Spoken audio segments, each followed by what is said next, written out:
नाही, पण ते समर्थक आहेत तो गुंड आहेत. आणि ही जर का परिस्थिती या राज्याची आली असेल तर मग विधान भवनाला अर्थ काय? ज्यांनी त्यांना पास दिले त्यांच्यावरती कारवाई झाली पाहिजे, मग तो कोणी असेल. ज्यांनी त्यांना पास दिले त्यांचं नाव आलं पाहिजे समोर. कारण हा अधिकार शेवटी अध्यक्षांचा असतो.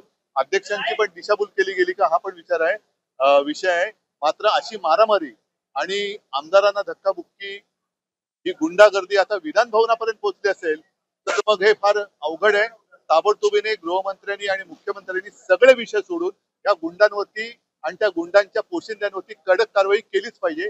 तर आणि तरच तुम्ही या राज्याचे पालक मुख्यमंत्री म्हणून जनतेला तोंड दाखवायच्या पात्रतेचे आहात असं मी म्हणेन. हे हे अयोग्य नुसतं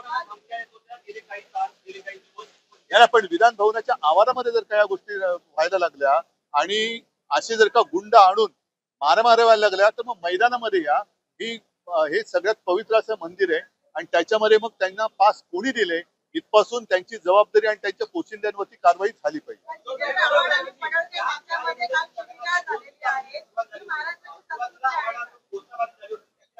बघा, विधान भवनाच्या बाहेर हा एक विषय आणि विधान भवनात या प्रांगणामध्ये जे काय होतं हे अत्यंत गंभीर आहे.